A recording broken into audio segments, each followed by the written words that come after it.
ये व्यर्थ के बकवाद करने वाले लोगों से मत मिलो, व्यर्थ के बकवाद करने वाले लोगों की तरफ मत देखो, ये क्या कह रहे हैं, क्या बोल रहे हैं। और तुम भी व्यर्थ का बकवाद मत करो। अपने समय को कीमती मान करके निरंतर प्रिया प्रीतम का नाम जप करो, उनकी गुण लीला गाओ, उनकी सेवा में रहो। कभी प्रपंच की बातें, कभी प्रतिष्ठा का चिंतन, कभी नाना प्रकार के मान सम्मान का चिंतन, ये घुसने ना पावे हृदय में। बहुत सावधान रहना चाहिए साधक को। ऐसी बातें देखो मत, ऐसी बातें सुनो मत जिससे तुम्हारा हृदय उद्विग्न होकर प्रभु का चिंतन छोड़ दे। बंद करो अभी। अन्य लोगों के संग का त्याग कर दो, जो भगवत विमुख वार्ता करते हैं, संत निंदा करते हैं, दूसरों की निंदा करते हैं, कुछ हाथ नहीं लगता। ये लोग दुर्गति को प्राप्त होने वाले हैं। भक्तन निंदा अति बुरी भूल करे जिन कोई, किए सुकृत बहु जन्म के छिन में दारे खोए। पर निंदा के किए ते नहीं आवत नहीं कछुआन, मूर्ख पर्वत पाप को ले चल अपने साथ। तो अलम कश्यापि संगत्या, ऐसा संग मत करो जिनके पास बैठने से भक्त निंदा, जन निंदा, भगवत निंदा हो। ऐसे से दूर रहो, अलम बंद कर दो ऐसे लोगों का संग। रात दिन हम श्यामा श्याम का नाम जप करेंगे, श्यामा श्याम के लीला गुण गाएंगे, श्यामा श्याम के ही धाम का शोभा का चिंतन करेंगे। जब तुम अपना जीवन श्यामा श्याम के चरणों में न्यौछावर कर दोगे तो पूरा भार श्यामा श्याम ले लेंगे और तुम्हारे हृदय में मस्ती आ जाएगी। जो ऐसा निश्चयी होता है, दृढ़ निश्चयी, उसके अंदर दृढ़ विश्वास, तो उसके हर समय भगवान की स्फूर्ति होती रहती है। भारी प्रतिकूलता में भी भगवान का सानिध्य अनुभव होता है। वो अनुकूलता में तो भगवान के दुलार को देखता है, लेकिन प्रतिकूलता में भगवान की विशेष कृपा को देखता है। ये संयोग, ये वियोग, संसार की ये द्वंद्वमयी वृत्तियां भक्तों के हृदय में नहीं चुभती। आए की हुज्जत नहीं, गए की तलाश नहीं, क्योंकि नित्य संयोग भगवत स्मृति के प्रभाव से प्रभु का रहता है। शोक, विषाद बहुत ध्यान देने योग्य विषय है। तभी लोगों को ऐसा लगता है कि ऐसा कैसे हो सकता है। भक्त के चरित्रों को जब सुनते तो लगता है ऐसा कैसे हो सकता है, ऐसी परिस्थिति में भी ऐसा कैसे हो सकता है। क्योंकि तुम मानसिक बुद्धि से युक्त हो और वो भागवतिक स्थिति से युक्त है, इसलिए तुम उसको पार पा ही नहीं सकते।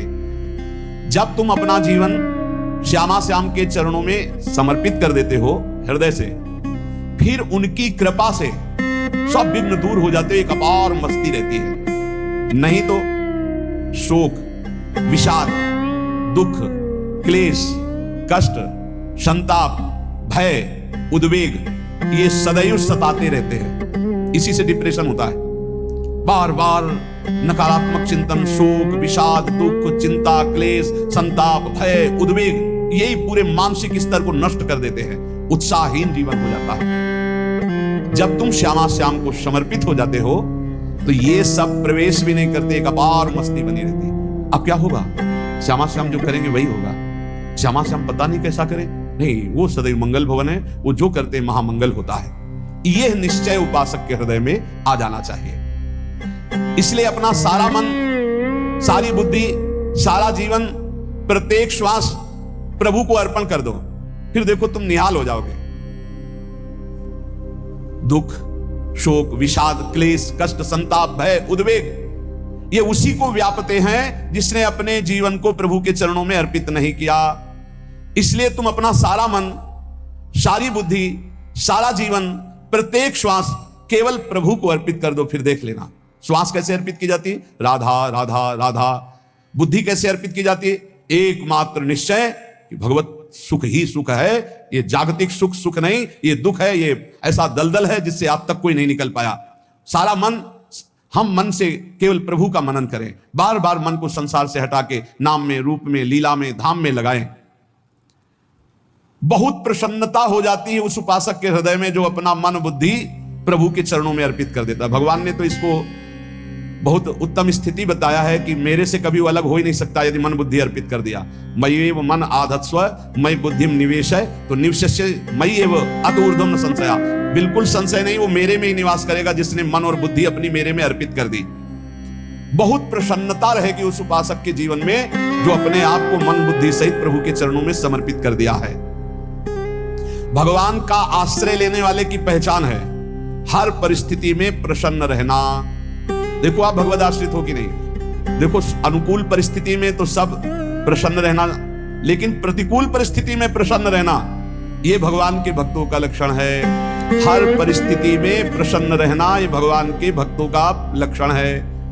आनंदगन भगवान का आश्रय मिलते ही आनंद छा जाता है हृदय में। उनके पास आनंद का अभाव होता ही नहीं है। जैसे सूर्य का प्रकाश उदय होते ही सूर्य का प्रकाश संपूर्ण अंधकार को नष्ट कर देता है, ऐसे ही भगवान का संपूर्ण आश्रय लेते ही सब दुख चिंता शोक नष्ट हो जाते, आनंद ही आनंद।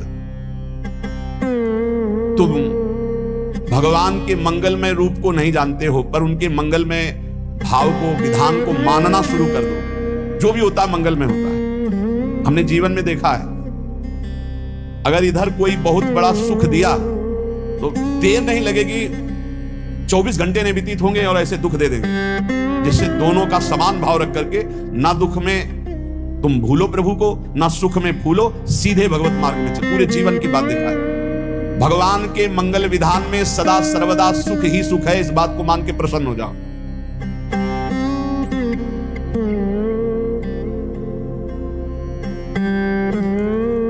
जब भगवान का भजन करने वाले की तन्मयता बढ़ती है भजन में, तो द्वेषी जन अपने आप तैयार हो जाते हैं। भक्त कभी किसी से द्वेष नहीं करता, अपने आप वो द्रोह करने लगते। तो नरसिंह मेहता जी से बहुत गांव के कई लोग थे जो जलते थे, ऐसे जलते थे कि अब क्या करें, कैसे मिटा दे नरसिंह मेहता जी को। अब उपाय तो मिल नहीं रहा था। तो एक दिन संतों की मंडली आई और उन्होंने कहा कि हम रास्ते में कोई चोर आदि धन ना ले ले, इसलिए यहां से किसी की हुंडी चलती है क्या द्वारिका में? पहले ऐसा था।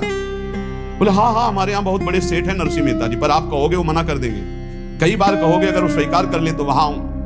और उनका लक्ष्य था कि नरसिंह मेहता जी की तो खाने की भी सुविधा नहीं थी, हुंडी कहां की बात आई। उनका था कि जब वो ना कहेंगे तो संत जन नाराज हो जाएंगे, अगर हाँ कह दिया तो वहां हुंडी चुकेगी नहीं, तो संत जन अपने आप इनको शाप दे देंगे, अपराध बन जाएगा, ये नष्ट हो जाएगा। सबकी दंडवत की चरण पखाड़े, तो उनका ये इतना रुपया है, द्वारिका में साधु सेवा हम करेंगे, वहां तुम्हारी हुंडी चलती है तो आप। अरे कहाँ बोल रहे हो, यहाँ खाने की भी व्यवस्था। बोले हमें सब पहले से बता दिया गया कि आप मना करोगे, बार बार मना मत करो, हमें पता है। तो उन्होंने ठाकुर जी की तरफ देखा, बोले क्या लीला है प्रभु, संतों से हम क्या कहें, ये ले रुपए। उस समय स्वर्ण की मोहरे चल गई, बेच के बाजार से खूब उन संतों को पवाया, उन्हीं संतों की सेवा की। और उनका अपने सेठ का नाम तो बताओ जहां हमें जाके हुंडी मिलेगी। सेठ सावल सा सेठ। संत जन गए वहां, पूछा कि नरसिंह मेहता जी का जिन सेठ से परिचय, उनका नाम सावल सा सेठ, उनकी गद्दी कहां है? तो जो कुछ भक्त थे वो द्वारिकाधीश की तरफ संकेत करते कि वही है। बोले नहीं नहीं, वो सेठ है, उनकी गद्दी चलती। पूरी बाजार में कहीं कोई। अब संत जन एकांत में होकर के बहुत विचलित हुए कि हमारे साथ धोखा हुआ। नरसिंह मेहता जैसा संत क्या धोखेबाज हो सकता है? देखो संशय तो बहुत विचित्र होता है, बड़े बड़ों को संशय हो जाता है। जब भगवती सती जी को संशय हो गया, राम जी को हे खग हे मृग हे मधुकर श्रेणी ऐसा पूछते हुए कि सच्चिदानंद कैसे हो सकते, तो किसी को हो सकता है, क्योंकि वो बुद्धि की अधिष्ठात्री देवी है। जो ही उनके मन में ऐसा आया कि क्या हमारे साथ धोखा हो रहा है, इतने में ही देखा जय हो सावल सा सेठ की। वो कहा सावल सा सेठ? तो देखा बढ़िया मुनीम जी उनके साथ, सेठ बस्ता लिए हुए मुनीम जी, सरकार इधर से चलो। तो उनका सावल सा सेठ आपका नाम है? संतों ने कहा। बोले हाँ। बोले नरसिंह जी? हाँ। बोले आपकी हुंडी आ गई है। हुंडी एक कागज में लिखा कि ये हमारे सेठ जी को दे देना। वैसे लोग मुझे माखन चोर कहते, कोई कुछ कहता, लेकिन आपने सेठ बना दिया। जब आपने सेठ बना ही दिया तो आप कभी परवाह मत करना। और ये सेवक आपकी सेवा में सदैव तत्पर है। भगवान ने ऐसा लिया। जो भगवत आश्रित है, एक बार ये चलता रहता है, जो संत जन होते हैं उनके विरोधी अपने आप बन जाते हैं, किसी से कोई मतलब नहीं, अपने आप विरोधी बन जाते हैं। कबीरदास जी का पूरी काशी में यश था। भजन करने वाले महापुरुषों का यश बढ़ता है जब, तो जो भजनहीन होते हैं उनके हृदय में जलन पैदा हो जाती है और वो उनको विविध प्रकार से फंसाना चाहते हैं, उनको कष्ट देना चाहते हैं। तो कबीरदास जी के यश को भूमिल करने के लिए कुछ ब्राह्मणों ने एक रचना रची, मोड़ मुड़ा के कबीरदास जी के शिष्य बन करके पूरी काशी के सब आश्रमों में निमंत्रण दे आए। कल भंडारा है, संत सेवा है, सबने स्वीकार किया। कबीरदास जी अपनी दिनचर्या करके निकले तो संत मंडली आने लगी। बोले कै बजे सेवा है? साधु सेवा। बोले कौन सी साधु सेवा? बोले कल आपके शिष्य जन निमंत्रण दे के आए, पूरी काशी के सब संतार हैं। कबीरदास जी ने कहा आप एक की भी व्यवस्था नहीं, पूरी काशी के संतार है। अच्छा समझ में आ रहा है। लीला बिहारी तुम लीला करना चाहते हो। गए अपना निकल गए गंगा किनारे, एक झाऊ के नीचे बैठकर अपना भजन ध्यान में मगन है।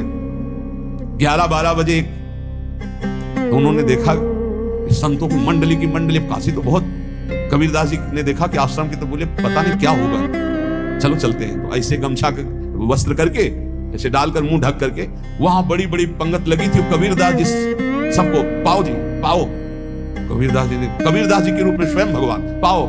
कबीरदास जी ने कहा अच्छा, जब स्वामी परस रहे तो हम भी बैठ के पा ले। तो जब उसी पंगत में बैठ गए अपना कपड़ा ढक करके, और जब मोहरे की दक्षिणा दे रहे थे सब लोग कि वाह कबीरदास जी ने आज तो साधु से सबको। जब कबीरदास जी के सामने आए तो ऐसे मुंह ढके, बोले देखो जो मेरा होता है उसे मुंह छुपाना नहीं पड़ता, मुंह ढकना नहीं पड़ता, लो दक्षिणा, तुम भी दक्षिणा लो। कबीरदास जी को कबीरदास जी दक्षिणा दे रहे, वो कबीरदास जी है भगवान, और ये पाले वाले कबीरदास जी है भगवान के जन। कभी भगवान अपने, अरे जमाने जोर लगा ले, कितना जोर लगाएगा, भक्त और भगवान का झंडा कभी न झुकने पाएगा। बिल्कुल चिंता, शोक, भय, उद्वेग रहित जीवन भगवत आश्रित, तुम भगवान के मंगल विधान में सदा सर्वदा प्रसन्न रहो। अब ये विचार कर लो कि भगवान जो करेंगे तुम्हारा मंगल करेंगे। अब थोड़ा ऐसा बीच में लगता है कि अमंगल हो रहा है क्या, लेकिन पक्का समझो बहुत बड़ा मंगल उनका विधान होता है, बहुत ही उत्तम मंगल होता है भगवान के शरणागत का।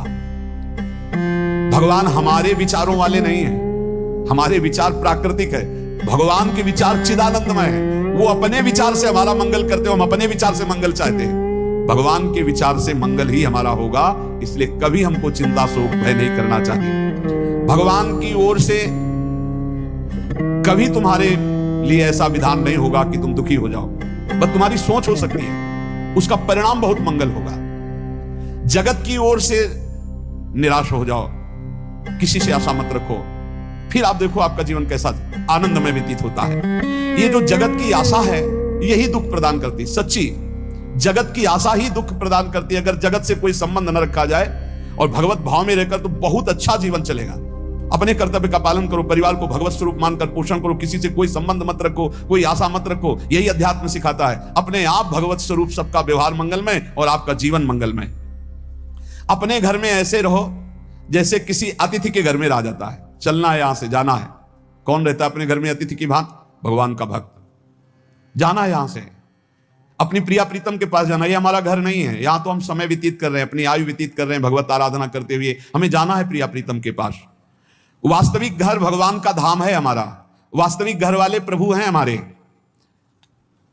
जो नित्य सच्चिदानंद भगवान के चरणों में अपने चित्त को समर्पित करता रहता है, उसको यह अनुभव होने लगता है कि बड़ी कृपा है हमारे ऊपर, भगवान की बड़ी कृपा है हमारे ऊपर। सर्वसमर्थ परम सुहृद भगवान ऐसे भक्त के ऊपर हर समय वरद हस्त रखे रहते हैं। ये केवल प्रवचन नहीं, सच्ची बात मानिए। ऐसे भगवान का वरद हस्त हर समय रहता है। जब भगवान की छत्र छाया में भक्त अपने को देखता है, तो आसपास घोर विपत्तियों का भी समुदाय हो तो भी वो आनंद में मगन रहता है। हर हालत में आनंदित रहना यह भक्त का स्वभाव है।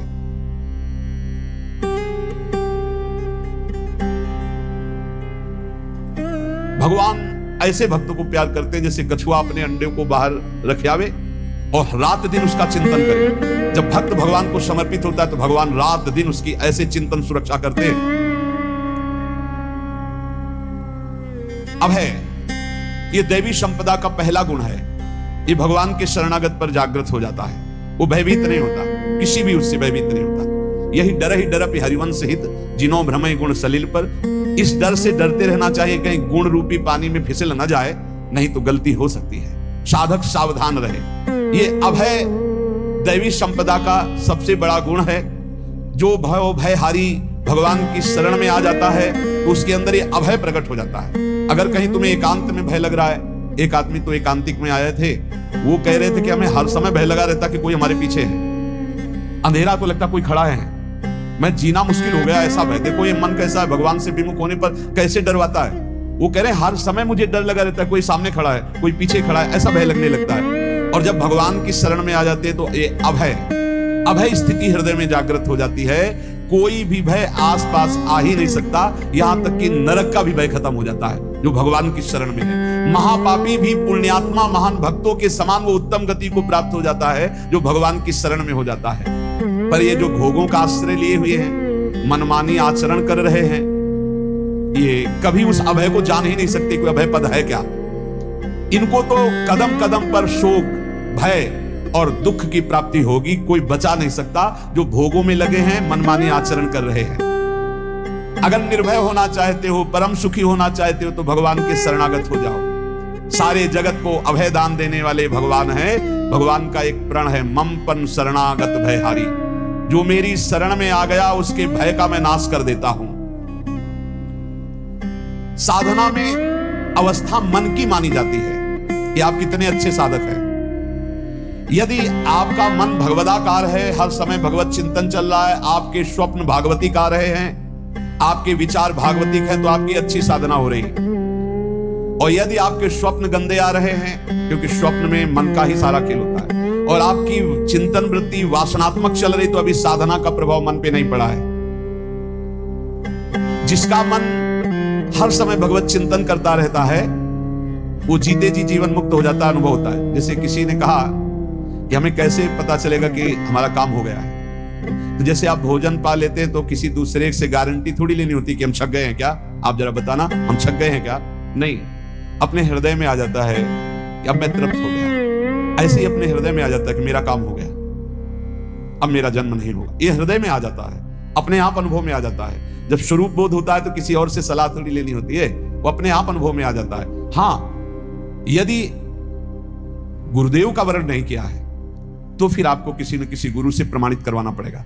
और अगर गुरुदेव का वर्ण किया है तो वही मंत्र, वही नाम, वही गुरु शरणागति आपको अंदर से पुष्ट कर देगी कि आपका काम हो गया है। विषय चिंतन करता हुआ मन विषय आसक्ति को प्राप्त होता है। विषय आसक्ति को प्राप्त हुआ मन बार बार जन्म मरण और नरक को प्राप्त होता है। बस ये विषय चिंतन हटाना ही प्रमुख कर्तव्य साधना का है। बार बार मन को विषयों से हटा करके प्रभु के नाम में लगाओ, प्रभु के रूप में लगाओ, प्रभु की लीला में लगाओ। जहां भगवान प्रकट होते हैं वहां परमानंद की बाढ़ आती है। पर ये ध्यान रखें, गुलाब का फूल कांटों में खिलता है। उसकी सुगंध लेनी, फूल लेना है तो कांटों से बचाकर। ऐसे ही जब आप भगवत चिंतन के लिए चलेंगे तो आपका चिंतन चुराने के लिए माया विविध नाटक करेगी, कांटे फैलाएगी। कोई तुम्हारी निंदा करेगा, कोई अपमान करेगा, कोई उपहास करेगा, तुम्हारी अव्यवस्था हो सकती है, तुम्हारी परिस्थिति बहुत भयावह हो सकती है। इन परिस्थितियों में भी भगवत चिंतन का तार ना टूटने पावे तो आगे गुलाब का फूल है। जिसे कांटे से बचाकर गुलाब का फूल लेते हैं और भगवत अर्पित करके सौरभ का सुख लेते हैं, ऐसे ही भगवान के प्रेमानंद का अनुभव करने के लिए संसार के कांटों से बचना होगा। और खिलेगा यही फूल संसार में ही, मनुष्य देह में, और योनियों में नहीं। भगवत प्राप्ति स्वर्ग में नहीं होगी, इसी मृत्यु लोक में होगी। पहले मन नहीं लगता भगवत चिंतन में। भगवत चिंतन जबरदस्ती करना पड़ता है। भगवत चिंतन जे ही प्रारंभ करोगे ते ही बहुत बाढ़ आ जाएगी पाप चिंतन की।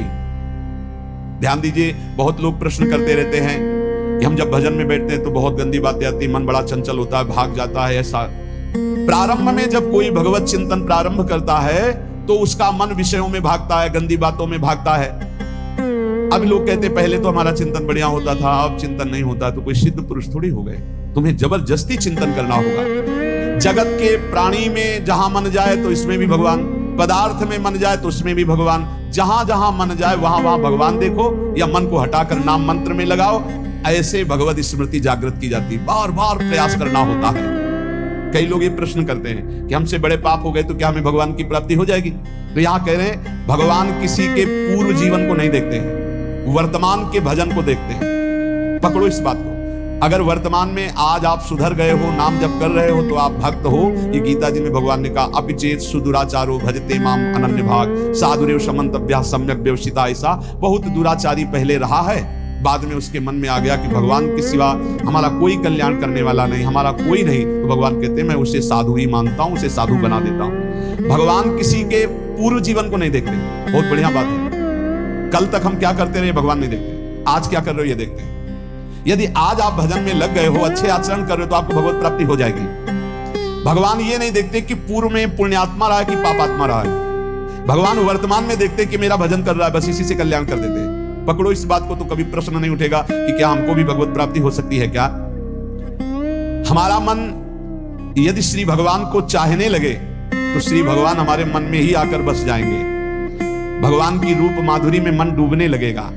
यथार्थ सत्य, जो भगवान से थोड़ा भी प्यार करने लगे हैं उनके हृदय में भगवान की उनकी भावना के अनुसार झलक आने लगी है। हृदय में प्रभु के आते ही अनंत जन्मों के संस्कारों का नाश हो जाता है। इसलिए तुम अपने पहले वाले घृणित जीवन को याद भी मत करो और उसको सोचकर जरा निराश भी मत हो।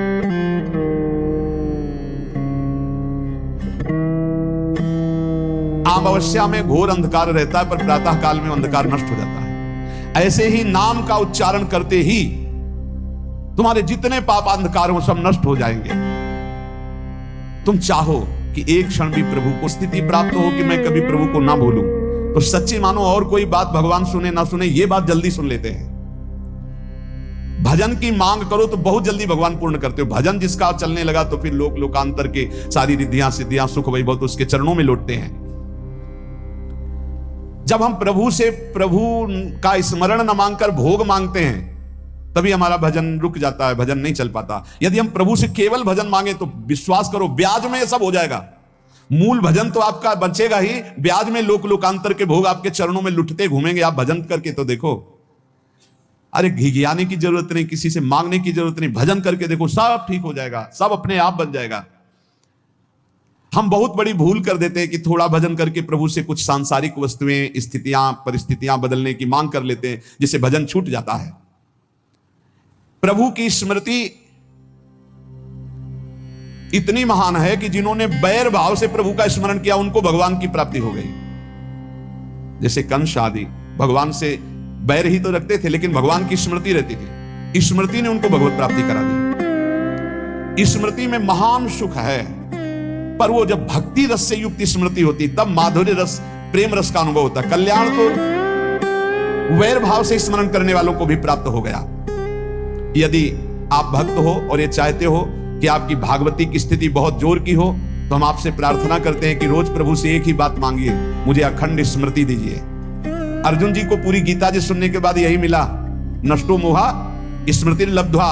स्मृति, प्रभु आप हम पे ऐसी कृपा कर दो कि हमारे हृदय में किसी और व्यक्ति, वस्तु, स्थान की स्मृति न रह जाए, केवल आपकी स्मृति रह जाए। ये चाह भगवान बहुत जल्दी पूर्ण कर देते हैं यदि उपासक हृदय से ये बात मांगे। भगवान की कृपा से ही ऐसा हो सकता है कि अखंड स्मृति ये कर्म फल से नहीं मिलती है। प्रभु के प्रति निर्भर होकर जो दैन्यता पूर्वक प्रभु से मांगता है और हर समय अभ्यास करता रहता है भगवत स्मरण का, उसको ये स्मृति मिलती है। और स्मृति मिल गई तो इससे बड़ी कोई स्थिति नहीं, हर समय भगवान का स्मरण। प्रभु से मन प्रतिपल नया नया स्वाद लेकर के आसक्त होता रहता है, नवम नवम। प्रभु कभी बासी नहीं होते। जैसे किसी व्यक्ति को देखो तो देखते देखते मन हट जाएगा कि देख लिया बहुत सुंदर है, ठीक है, लेकिन वो एक दिन मन हट जाएगा। और प्रभु की सुंदरता नवम नवम है, प्रभु के नाम का स्वाद नवम नवम है, प्रभु की लीला का स्वाद नवम नवम है, प्रभु के धाम की शोभा नवम नवम है। जैसे आचार्य महाप्रभु हरिवंश चंद्र जी कहते हैं, नयो नेह नव रंग नयो रस नवल श्याम वृषभानु किशोरी, नव पीतांबर नवल चूनरी, नई नई बूंदत भींजत गोरी, नव वृंदावन हरित मनोहर, नव चातक बोलत मोर मोरी, नव मुरली जो मल्हार नई गति, सब कुछ नया। तो नवम नवम प्रभु प्रतिपल नवम नवम प्रभु का रूप, प्रियाजू का नवम नवम, अबही और अबही और अबही और है। तो कहते हैं जब मन निरंतर स्मृति में डूबता है तो जब प्रभु की रूप माधुरी प्रकाशित होती तो ऐसी नवम नवम कि कभी ये नहीं होता कि रूप बासी हो गया, ये वही रूप है जो हमने अभी देखा था, नवम नवम। इसलिए आनंद की उफान आती रहती है उपासक के हृदय में। ऐसी प्रियता, ऐसा आनंद बिना भजन के नहीं अनुभव में आएगा। इसलिए तुम विश्वास करो, तुम्हें बहुत सुंदर सुख मिलने वाला है, आगे अपार सुख मिलने वाला है। ये थोड़ा दुख का समय काट लो, जब तक जीवन है ये दुख सुख की लहर आती रहेगी, आप इसको सह जाओ, आगे बहुत आनंद है। विश्वास मान लीजिए, बहुत आनंद है। जो ये विश्वास कर लेता है वो प्रभु के मार्ग में चलकर प्रभु को प्राप्त कर लेता है। नहीं तो इतने रोड़े हैं कि आप ऊब जाओगे, बहुत रोड़े हैं। जो प्रभु के मार्ग में चलता है तो माया के बहुत से पार्षद अपना प्रभुत्व दिखाने उनके पास आते हैं, महिमा अपनी दिखाने, पर वो किसी वस्तु, स्थिति, अवस्था, प्राणी, पदार्थ का प्रभाव स्वीकार ही नहीं करता, क्योंकि भगवत स्मृति परायण है, भगवान की कृपा पर विश्वास है, इसलिए उसको कोई फंसा नहीं पाता। वो नित्य निरंतर प्रभु से घुला मिला रहने के कारण उसकी मस्ती में कोई फर्क नहीं पड़ता। माया का प्रभुत्व रखने वाले उसे फंसाने की चेष्टा करते हैं, पर उस पर किसी का असर नहीं होता, वो कहीं लिप्त नहीं होता, वो कहीं दुखी सुखी नहीं होता, वो हर समय प्रसन्न रहता है। तुम देखो, हर समय प्रसन्न रहते हो? यदि नहीं तो तुम किसी व्यक्ति वस्तु का आश्रय लिए हुए प्रभु का नहीं। अगर हां तो हर समय प्रभु का स्मरण चलना चाहिए, हर समय प्रभु के आश्रित हो, फिर देखना ये आनंद, ये प्रसन्नता क्या रूप रखती है। बड़े बड़े मस्त संतों को देखा, मस्त ऐसे उन्माद में मस्त, उस सुख के लिए ललचाओ, कब तक जन्मते मरते रहोगे, कब तक बार बार दुख भोगते रहोगे, कब, बड़ा प्रपंच है ये। भगवान का स्मरण परम पुण्यात्मा पुरुष का हृदय माना जाता है, बहुत पवित्र हृदय, बड़ा पुण्यात्मा हृदय जिसमें भगवान का स्मरण। भगवान का विस्मरण पापात्मा पुरुष, भयानक विपत्ति, दुर्भाग्य आते हो। सुदृढ़ निश्चय करो, अब हम भगवान के स्मरण में अपना समय व्यतीत करेंगे। मेहनत करो, कार्य करने के लिए कोई मना नहीं, आप नौकरी करो, किसानी करो, व्यापार करो, पर अंदर अंदर भगवत स्मृति ही सबसे बड़ी स्थिति है। अब चाहे हम जीवित रहें, चाहे हमारे मरण जैसी विपत्ति आ जाए, चाहे सब हमसे हट जाए, चाहे सब हमको नमन करें, अब हम दृढ़ निश्चय करके केवल भगवान के स्मरण करते हुए इस संसार के बीच समय व्यतीत करेंगे। अब हम चूकने वाले नहीं, ये नियम लीजिए। चाहे जीवन रहे या ना रहे, चाहे मरण जैसा कष्ट आ जाए, चाहे सब वियोग हो जाए, सब चले जाए, चाहे सब संयोग हो जाए, सब नमन करें, अब हम प्रभु का स्मरण नहीं छोड़ेंगे।